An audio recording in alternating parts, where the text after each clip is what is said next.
이제 우리 다 같이 영과 진리로 수요 예배를 하나님 앞에 올려드리겠습니다. 너희는 여호와께 감사하며 그의 이름을 불러 아뢰며 그가 행하신 일을 만민 중에 알릴지어다. 그에게 노래하며 그를 찬양하고 그의 모든 기사를 전할지어다. 그의 성호를 자랑하라. 여호와를 구하는 자마다 마음이 즐거울지로다. 아멘. 사랑의 하나님, 결실의 계절이 깊어가는 가운데 우리도 아름다운 신앙의 열매로 하나님께 예배드립니다. 성부 하나님의 영광이 이 성전에 가득하게 하시고 성자 예수님의 십자가 은혜가 강물처럼 흐르게 하여 주시옵소서. 보혜사 성령님께서 친히 우리 마음에 함께 계셔서 영과 진리로 예배하게 하여 주시옵소서. 주님의 종을 통하여 들려주시는 말씀을 들을 때에 은혜 받게 하시고 우리 안에 있던 슬픔과 두려움이 사라지게 하여 주시옵소서. 언제나 우리와 함께 하시며 동행하여 주시는 예수님의 이름으로 기도합니다. 아멘. 찬송가 39장 하나님 앞에 찬양 올려드리겠습니다.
오늘 우리에게 주실 하나님의 말씀은 요나서 4장 5절부터 11절까지입니다. 요나서 4장 5절부터 11절까지 하나님의 말씀을 저와 여러분께서 한 절씩 교독하도록 하겠습니다. 요나가 성읍에 나가서 그 성읍 동쪽에 앉아 거기서 자기를 위하여 초막을 짓고 그 성읍에 무슨 일이 일어난 것을 보려고 그 그늘 아래에 앉았더라. 하나님 여호와께서 박넝쿨을 예비하사 요나를 가르게 하셨으니 이는 그의 머리를 위하여 그늘이 지게 하며 그의 괴로움을 면하게 하려 하심이었더라. 요나가 박넝쿨로 말미암아 크게 기뻐하였더니 하나님이 벌레를 예비하사 이튿날 새벽에 그 박넝쿨을 갉아먹게 하심에 시드니라. 해가 뜰 때에 하나님이 뜨거운 동풍을 예비하셨고 해는 요나의 머리를 조임해 요나가 혼미하여 스스로 죽기를 구하여 이르되 사는 것보다 죽는 것이 내게 나으니이다 하니라. 하나님이 요나에게 이르시되 내가 이 박넝쿨로 말미암아 성내는 것이 어찌 옳으냐 하시니 그가 대답하되 내가 성내어 죽기까지 할지라도 옳으니이다 하니라. 여호와께서 이르시되 내가 수고도 아니하였고 재배도 아니하였고 하룻밤에 났다가 하룻밤에 말라버린 이 박넝쿨을 아꼈거든. 함께 읽겠습니다. 하물며 이 큰 성읍 니느웨에는 좌우를 분별하지 못하는 자가 12만여 명이요 가축도 많이 있나니 내가 어찌 아끼지 아니하겠느냐 하시니라. 아멘. 유정희 목사님 나오셔서 실패한 선교사, 성공한 선교라는 제목으로 말씀 전하실 때 큰 은혜 누리시기 바랍니다.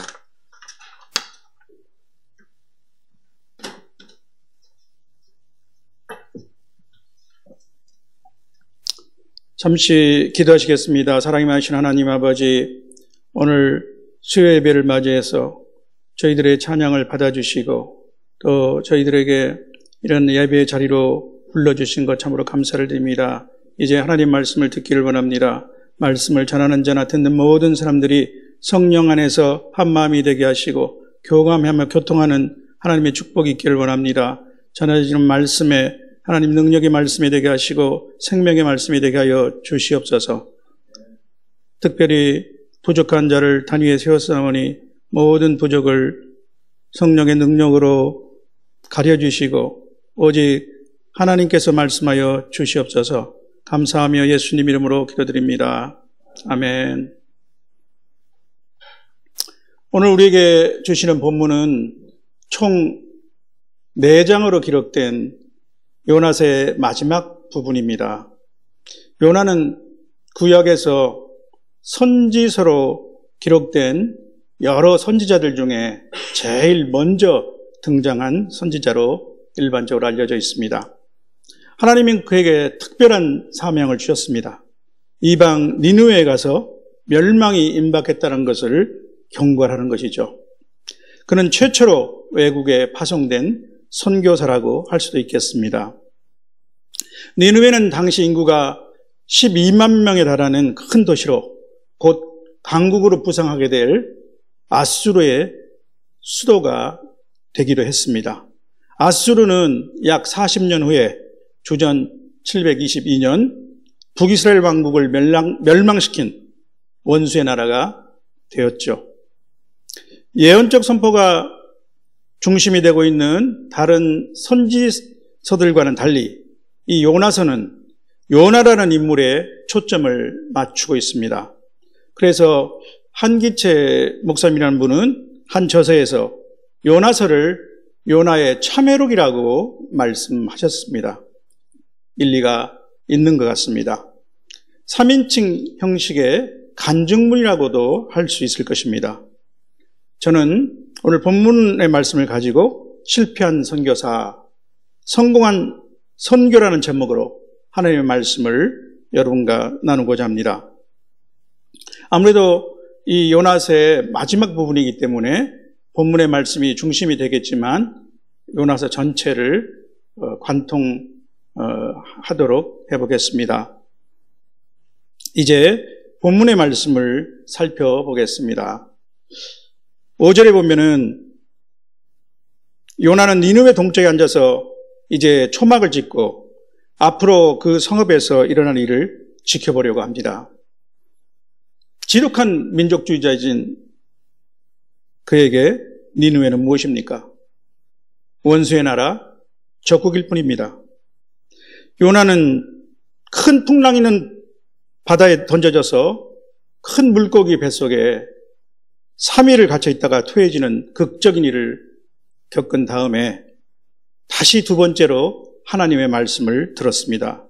그제서야 그는 마지못해서 니느웨로 가서 하나님의 말씀을 전했습니다. 그것도 억지로 마지못해서 전했던 것이죠. 3장 3절 4절에 보면 니느웨는 사흘 동안 걸을 만큼 하나님 앞에 큰 성읍이었던 니느웨에 들어가서 고작 하루 동안 다니며 짧게 말씀을 전했을 뿐입니다. 40일이 지나면 니느웨가 무너지리라. 그나마 하나님께 받은 말씀 중에 회개하라 하는 것이 없는 것이 그에게는 한 가지 위안이 됐을지도 모릅니다. 참 아이러니죠. 역설 중에 역설입니다.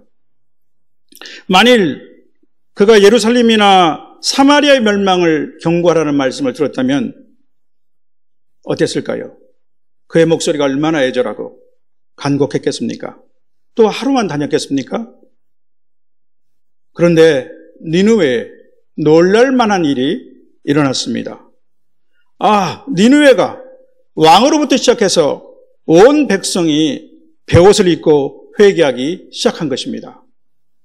심지어 가축과 짐승까지도 식음을 전폐시켰습니다. 요나에게는 처음부터 이런 일이 일어날 것 같은 불길한 예감이 있었습니다. 그래서 그는 니느웨로 가는 대신 욥바로 내려가 마치 먼 곳 다시스로 가는 배를 잡아 탔고 배 밑 바닥까지 내려가서 아예 깊은 잠에 빠졌던 것입니다. 4장 2절에는 요나의 기도 장면이 나옵니다. 그래도 선지자이니까 기도를 통해서 하나님께 자신의 속뜻을 알릴 줄은 알았나 봅니다. 그 내용은 한마디로 내 이럴 줄 알았다는 것입니다.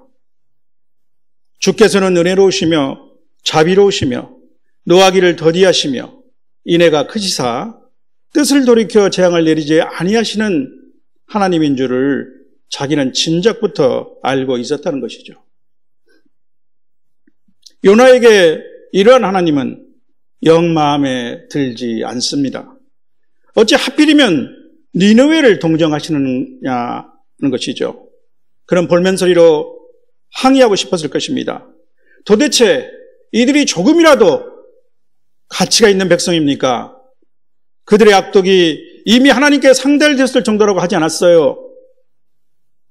더구나 이들은 앞으로 이스라엘에게 큰 위협이 될 나라가 아닙니까? 하나님은 우리 이스라엘의 하나님이 아니십니까?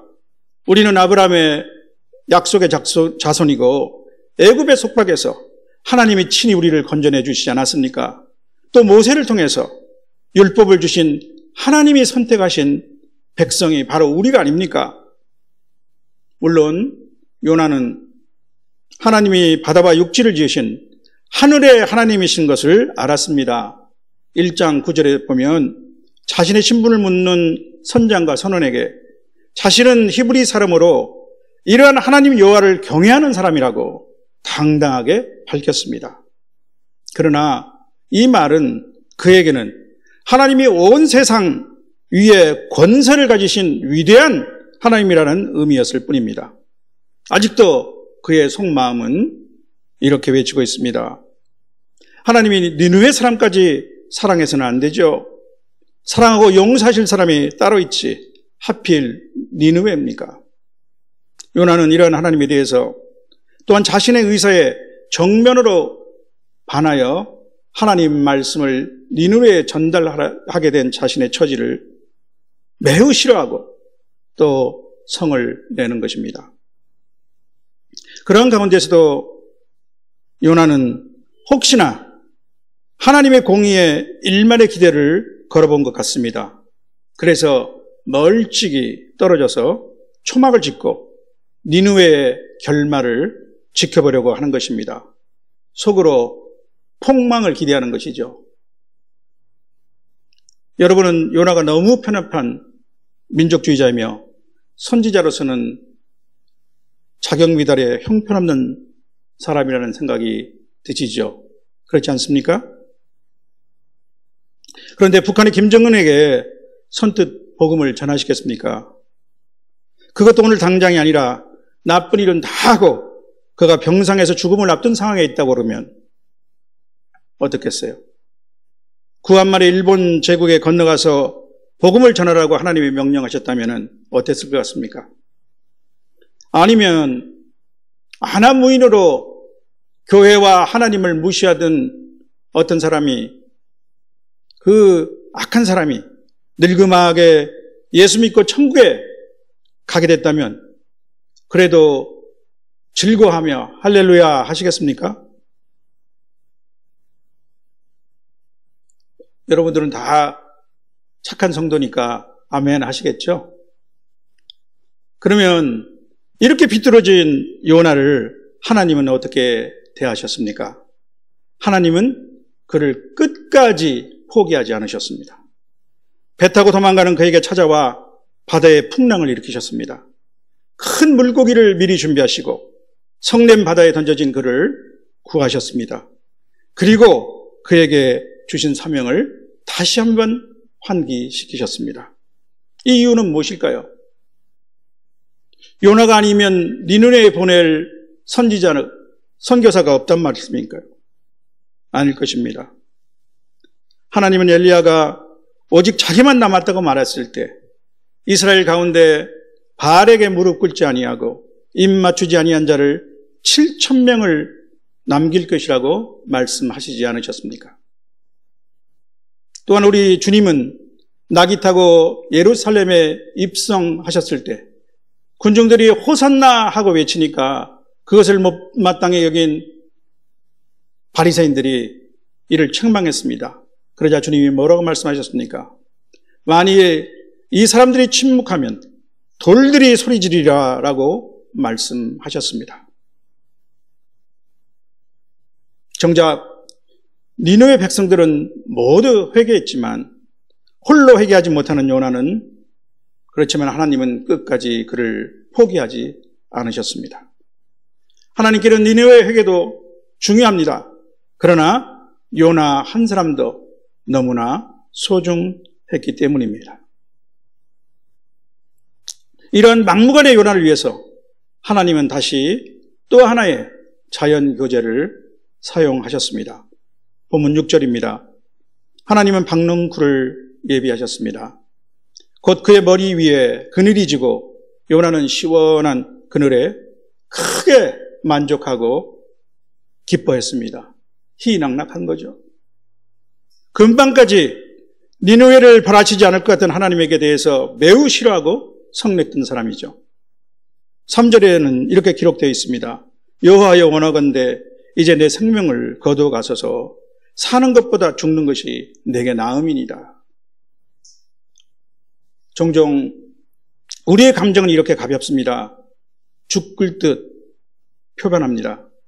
나름 민족적 울분, 공의, 진리 등을 부르짖으면서 감히 하나님께 맞설 때도 있습니다. 그런 기세를 보이는 경우도 있죠. 그러나 실상 우리 인간은 이렇게 나약하고 갈피를 잡을 수 없는 존재입니다. 체코의 시인이며 소설가인 밀란 쿤데라가 쓴 대표작에 참을 수 없는 존재의 가벼움이라는 제목의 소설이 있죠.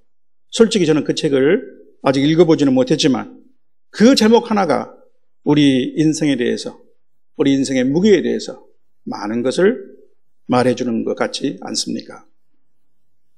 7절입니다. 그런데 하나님께서는 이제 벌레를 또 하나 예비를 하셔서 이튿날 새벽에 그 박넝쿨을 갉아먹게 하셨습니다.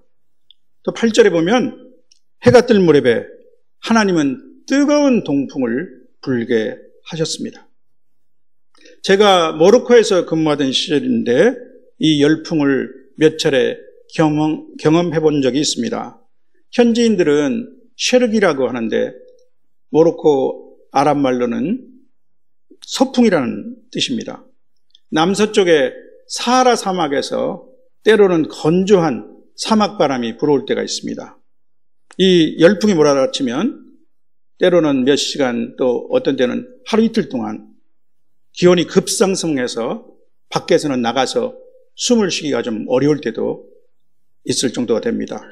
한 번은 제가 지방 방문을 마치고 귀가하는 길이었었는데 도중에 운전기사가 기름을 넣겠다고 그래서 그 틈을 이용해서 잠깐 차를 내렸는데 깜짝 놀랐습니다. 뜨거운 열기가 훅 불어닥치고 또 어떻게 되는지 사막의 모래바람 때문에 그런 것인지 주변이 어두컴컴했었습니다. 놀라운 것은 에어컨 바람으로 시원한 차 안에서 바깥은 이렇게 뜨거운 천지가 됐다는 것을 전혀 모르고 있었던 것이죠. 그리고 또 관저에 들어와서 저희 아내에게 체류기가 있었느냐고 물어보니 전혀 몰랐다는 것이 또 놀라웠습니다. 이 열풍은 때로 한겨울에 불어올 때도 있습니다. 이때는 갑자기 주변이 따뜻한 봄이 된 것처럼 온화하죠. 그래서 저는 자연이 주는 보너스라고 생각하기도 했습니다. 그런데 우리 본문에서 갑자기 열풍과 햇볕의 열기로 우리 주인공 요나가 정신이 혼미할 정도가 되었습니다.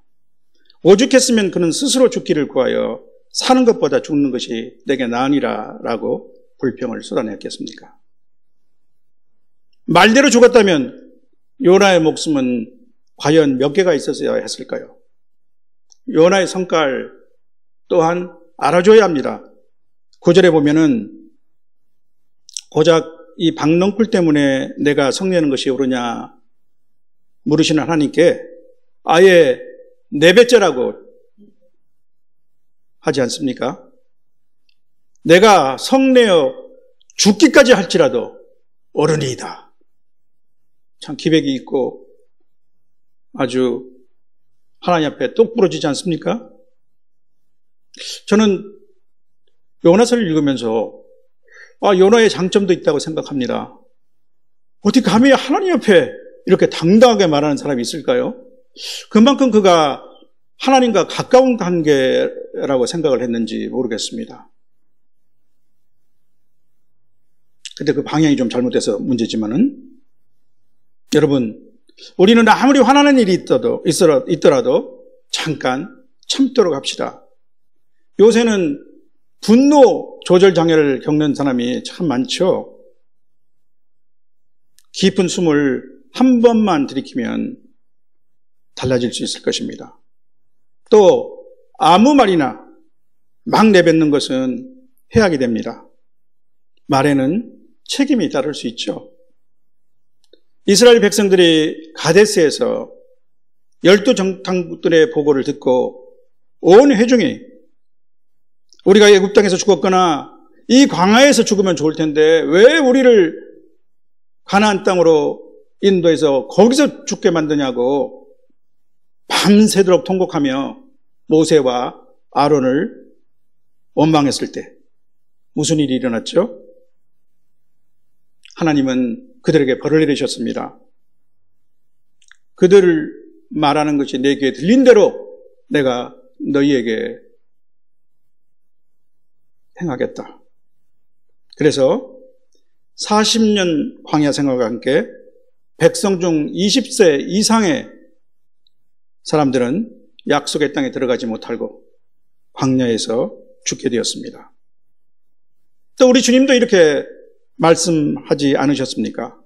사람이 무슨 무익한 말을 하든지 심판날에 이에 대하여 신문을 받으리라. 마태복음 12장 36절 말씀입니다. 우리 본문 10장 10절 11절에 보면 그리고 하나님은 요나에게 다시 질문을 던지십니다.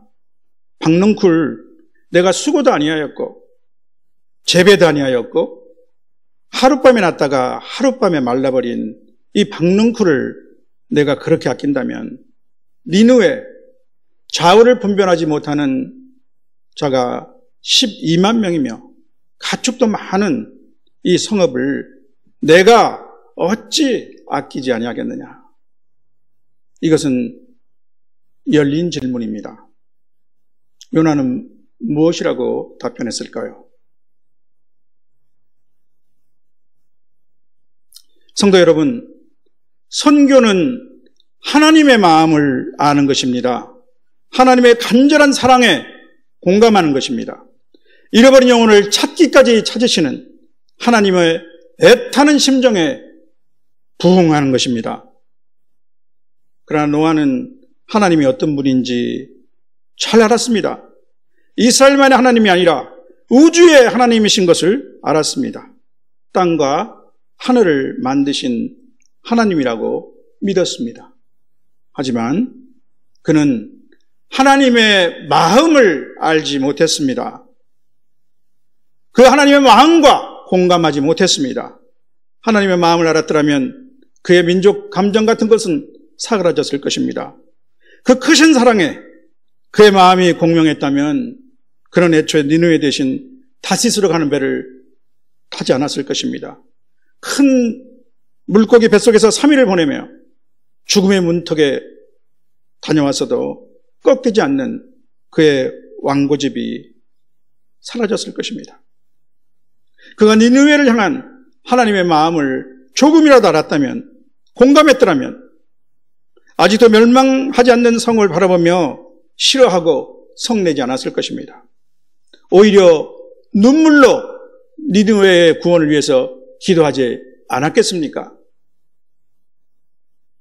요나는 실패한 선교사였습니다. 하나님의 마음을 모른 채 하나님의 말씀을 외쳤습니다. 의무적으로 전했을 뿐입니다. 회개하고 돌아서기를 바라는 하나님의 마음이 없었습니다. 그저 기계적인 선포였습니다. 그는 그 말씀이 경고가 아니라 최후 통첩이 되기를 바랬습니다. 그들이 회개하고 돌아올까 봐 겁을 냈던 실패한 선지자였습니다. 그러나 니느웨 사람들은 모두 회개하였습니다. 노아는 실패한 선교사였지만 그의 선교는 성공했습니다. 회개와 구원의 열매를 맺었습니다. 하나님의 선교이기 때문입니다. 선교는 하나님의 마음을 아는 것입니다. 선교제 하는 것보다 더 중요한 것은 하나님의 마음을 아는 것입니다. 하나님과 같이 공감하는 것입니다. 하나님의 사랑을 깨닫는 것입니다. 성도 여러분, 엊그제 지난 주일이죠. 우리 담임 목사님은 캄보디아 선교 대회를 위해서 캄보디아로 떠나셨습니다. 우리가 다 아는 대로 서울 강동로에 세계 선교부 임원들 15명이 함께 가시는 것이죠. 캄보디아 각지에서 사역하시는 현지인 사역자들과 또 우리 교회 파송 선교사님 등 50여 명이 3년 만에 한 자리에 모여서 영적 재충전을 받는 아주 중요한 선교 행사입니다. 그런데 지난 주일 5층 세미나실에 올라가니 한쪽 벽면에 갖가지 물자가 가득 담긴 3단 이민백이 열 몇 개가 주르륵 그 벽에 줄을 서서 놓여져 있었습니다. 선교사님들과 또한 그들을 통해서 현지인에게 나누어줄 물건들이죠. 저는 제가 수송을 맡은 것도 아닌데도 이 엄청난 짐들을 어떻게 다 처리할까 하는 생각이 먼저 들어서 가슴이 답답해움을 느꼈습니다. 반면에 우리 담임 목사님의 얼굴을 보니 한마디로 싱글벙글이셨습니다. 이 모든 물건들이 헝겊들은 하나도 없으며 다 새 것으로 구입한 것이라고 하시면서 아주 행복해 보이셨습니다. 그런데 어찌된 일인지 저는 크게 공감이 되질 않았습니다. 제게는 아직까지 예산이 얼마나 부족한데 우리 교회 예배비도 다 떨어졌다는 그 소식이 생각이 나면서 오히려 부담감이 몰려오는 것을 막을 수가 없었습니다. 이 설교를 준비하면서 요나 같은 자가 바로 나라는 것을 깨닫게 되었습니다.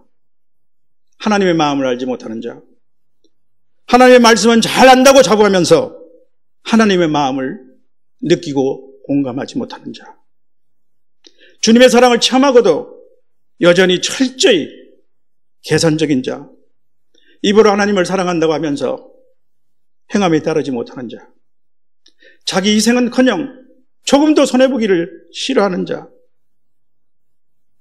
또 저의 한평생 직업에 관한 생활이 잘못된 것인지 본질적으로 내 나라 우선의 국수주의자, 바로 요나였습니다. 그 요나가 나였습니다. 성도 여러분, 이렇게 솔직한 고백을 드리자니 문득 한 분이 제 머릿속에 떠오릅니다. 박근혜 정부 때 첫 국무총리를 지내신 정홍원 장로님이십니다. 제가 현역이었을 때는 매년 한 차례 재건관장 회의가 서울에서 개최됩니다. 그 행사 중에는 국무총리를 모시고 전체 회의장에서 도시락 점심을 하면서 주로 경제 통상 문제 등 주제 토론을 하는 것이 거의 관례였습니다. 그런데 이 청 총리께서 회의 종결 발언을 하시면서 아주 공적인 회의 분위기상 깜짝 놀랄 만한 말씀을 하셨습니다. 정 총리님은 이렇게 말씀했습니다. 공관장 여러분, 내가 마지막으로 한마디만 당부드리겠습니다. 각자 임지에 돌아가시면 우리 재국민들을 사랑해 주십시오. 내 가족같이 여겨주십시오. 여기까지는 조금 놀랍긴 하지만 장로 총리로서는 할 수 있는 말씀이죠. 그런데 그분은 이어서 이렇게 말씀하셨습니다. 그리고 주재국 국민들을 또한 사랑해 주시기 바랍니다. 그 국민 한 사람 한 사람을 사랑하는 것이 진정한 국가 간 우호고 친선이라고 나는 생각합니다. 성도 여러분, 선교지는 일반적으로 생활 환경이 열악하거나 또 기후가 좋지 않은 오지가 많습니다. 저는 외교관으로 첫 근무를 3년간 한 아프리카 나라에서 했습니다. 그런데 초임 외교관으로서 처음 해보는 여러 가지 일들이 나름 보람도 있었고, 그 당시 우리보다 훨씬 못 사는 나라에 당당한 대한민국을 대표한다는 생각에 긍지가 있어서인지 크게 힘들거나 어려운 줄은 몰랐습니다. 그러나 3년 후 귀임하고 나서야 그간 제 온몸의 진액이 빠져나갔다는 것을 알게 되었습니다. 또 제 아내는 철분 결핍증의 증세로 입술의 양쪽에 파란 반점이 생겨서 거의 몇 년간 사라지지 않았습니다. 그 후로 저는 험지나 오지에서 오래 근무했거나 사역하신 분들은 다른 거 보지 않고 그 자체로 존경하고 인정하게 되었습니다. 지금 이 자리에도 캄보디아에서 15년을 사역하신 두 분의 선교사님이 계시죠. 그런데 또 선교사님들의 말씀을 들어보면 가장 큰 어려움은 주거 환경이나 기후가 아닌 것 같습니다. 많은 분들이 믿었던 현지인들이 배신하고 돌아설 때 가장 그 마음이 아팠다고 말씀하는 것을 듣습니다. 이때 그가 시험을 받아 고난을 당하셨은즉 시험 받는 자들을 능히 도우실 수 있다고 하는 주님의 말씀보다 더 큰 위로와 힘을 줄 수 있는 것이 있을까요? 주님도 제자 중 한 사람에게 팔리는 배신을 당하셨고 제자들은 예수님이 잡히시던 밤 모두 달아났습니다. 그래서 주님은 언제나 어느 상황에서도 우리의 마음을 잘 아시고 공감해 주시며 우리의 힘과 위로가 되어 주십니다. 성도 여러분, 이제 말씀을 정리하겠습니다. 선교는 무엇보다 주님의 마음을 나는 것입니다. 하나님의 사랑에 부응해서 기꺼이 복음의 일꾼이 되는 것이 선교사의 사명입니다. 하나님은 이스라엘 백성의 믿음의 조상으로 아브라함을 부르시고 축복하셨을 때 땅의 모든 족속이 너로 말미암아 복을 얻을 것이라고 말씀하셨습니다. 하나님의 마음 안에는 처음부터 온 인류가 있었던 것이죠. 이스라엘만 있었던 것이 아닙니다. 아브라함을 통해서 이스라엘 백성을 통해서 하나님은 모든 인류의 구원을 바라보셨던 것입니다. 그래서 자기 아들을 아끼지 아니하시고 이 땅에 주셨습니다. 우리가 아직 죄인 되었을 때 예수 그리스도께서 우리를 위해서 십자가에 죽으셨습니다. 이 아버지의 마음을 가장 잘 아시는 이는 성자 하나님이십니다. 그래서 그분은 때가 참에 이 땅에 인간의 몸으로 오셔서 십자가 대속의 죽음을 감당하셨습니다. 여러분과 저를 포함한 온 인류의 죄값을 당신의 피로 대신 처리하셨습니다. 그러나 세상에 있는 온갖 종교와 사상, 철학은 죄의 문제를 외면합니다. 제가 여러 번 설교 때마다 드리는 말씀이죠. 그러나 세상의 이 모든 종교, 그들은 죄를 처리할 능력이 없기 때문입니다. 그리스도의 십자가를 통한 대속의 비밀을 알지도 못합니다. 그들은 인간의 죄는 궁극적으로 하나님 앞에서 처리되어야 한다는 것을 모르고 또 피 흘림이 없이는 죄사함이 없다는 것을 알지 못하고 있습니다. 오직 십자가 대속의 복음만이 구원의 능력임을 깨닫지 못하고 있는 것이죠. 요나는 사실 니느웨 백성에게 회개의 경고를 전달했을 뿐입니다. 반쪽짜리 복음이죠. 그러나 오늘 우리는 그리스도 십자가로 완성된 완전한 복음을 가지고 있습니다. 바울 사도는 이 십자가 비밀을 깨닫고 자신을 복음의 빚진 자로 고백했습니다. 지금으로부터 140여 년 전, 그리고 그 후에 많은 세월이 흐르는 동안 수많은 남녀 선교사들이 미국과 유럽, 호주 등지에서 그 먼 땅에서 이 흑암의 땅을 찾아왔습니다. 당시 가난과 무지의 노예로 살던 우리 선조들에게 복음을 전했습니다. 자신들의 목숨조차 아끼지 아니하였습니다. 그들은 하나님의 마음을 아는 사명자들이었기 때문입니다. 스스로를 그리스도의 사랑에 빚진 자로 여기는 하나님의 사람들이었습니다. 그리스도의 심정을 품은 사랑의 일꾼들이었습니다. 우리 주님은 부활 승천하시며 또한 곧 재림하실 것을 약속하셨습니다. 주님의 재림은 우리 믿는 자들에게는 완전한 구원의 날이요, 주님을 거부하는 자들에게는 멸망의 심판의 날입니다. 초대교회 성도들은 오늘이나 내일, 곧 언제라도 임박할 주님의 재림을 기다렸습니다. 그러나 주께는 하루가 1000년 같고 1000년이 또한 하루 같습니다. 이제 재림의 날은 더욱 임박했습니다. 가까이 왔습니다. 마치 축구 경기에서 심판이 시계를 자꾸 들여다보면서 연장전 종료의 히스를 불때를 재고 있는 것과 같습니다. 그러나 베드로 사도를 통해서 말씀하신 바와 같이 오직 주의 약속은 어떤 이들이 생각하는 것처럼 더딘 것이 아니라 오직 주께서는 너희를 대하여 오래 참으사 아무도 멸망하지 않고 다 회개하기에 이르기를 원하시는 것입니다. 아무도 멸망하지 않고 다 회개에 이르기를 원하시는 것이죠. 이것이 주님의 마음입니다. 이 마음을 알고 이 주님의 마음을 품은 자가 참된 선교사입니다. 진실된 복음 전도자입니다. 주님이 찾으시는 일꾼이십니다. 실패한 선교사 요나가 선포한 반쪽짜리 경고도 니느웨 백성에게는 복음과 같은 능력이 되었습니다. 하나님의 선교이기 때문입니다.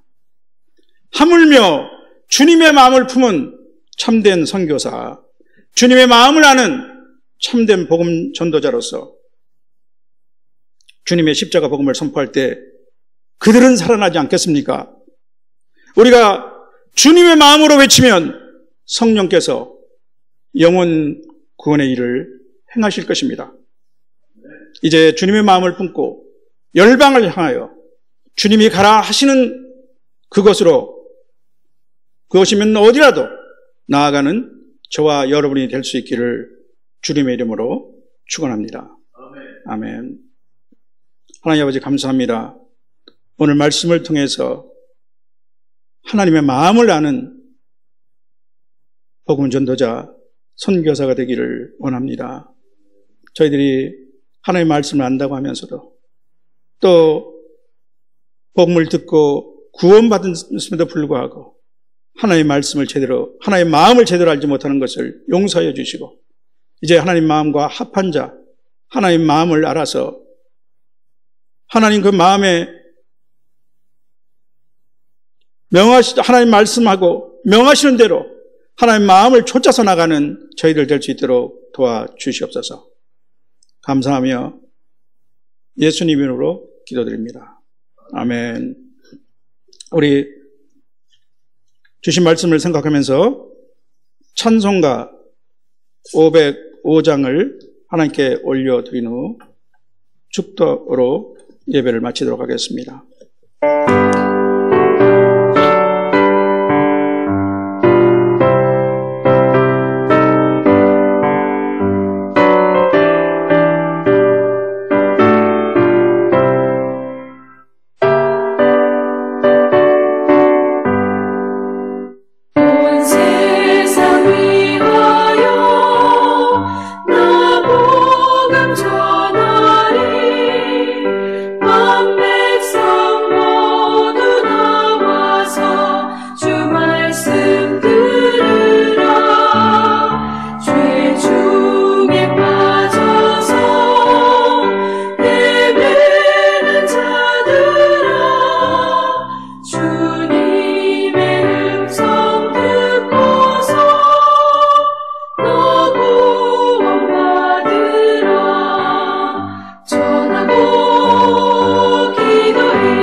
지금은 우리 주 예수 그리스도의 은혜와 우리 아버지 하나님의 극진하신 사랑과 성령의 감동 교통하심이 하나님의 마음을 알고 하나님 말씀을 전하고 복음 전도를 위해서 우리의 모든 삶을 바치기로 다짐하는 우리 주사랑 성도 위에 성경 교사님들 위에 지금부터 영원히 함께 하시기를 간절히 축원하옵나이다. 아멘.